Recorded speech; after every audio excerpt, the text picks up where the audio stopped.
দেশে ডেঙ্গুর প্রকোপ বাড়ছে প্রতি বছরেই। প্রশ্ন উঠেছে, ডেঙ্গু প্রতিরোধ যখন ভ্যাকসিন আছে তখন বাংলাদেশ কেন তা ব্যবহার করছে না? চলুন জেনে নেই ডেঙ্গু ভ্যাকসিন আসলে কতটা কার্যকর এবং আমাদের দেশে এর অবস্থা কি।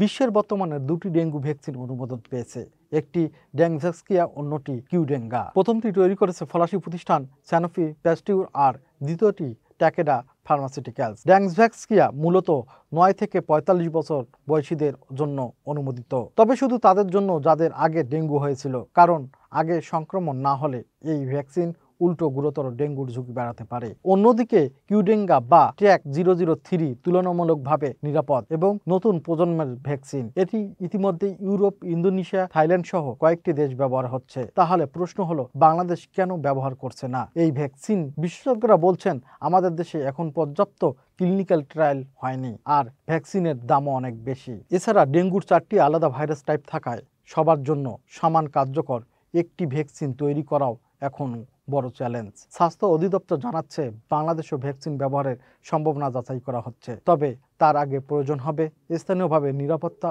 ও কার্যকারিতা যাচাই ট্রায়াল। তাই আপাতত ডেঙ্গুর প্রতিরোধের সবচেয়ে কার্যকর উপায় মশার প্রজনন বন্ধ করা, পরিষ্কার পরিচ্ছন্ন পরিবেশ বজায় রাখা আর দ্রুত চিকিৎসা নেওয়া। বিশেষজ্ঞদের মতে ভ্যাকসিন ভবিষ্যতে গুরুত্বপূর্ণ ভূমিকা রাখবে বটে, তবে এখনই আমাদের সবচেয়ে বড় ভরসা সচেতনতা।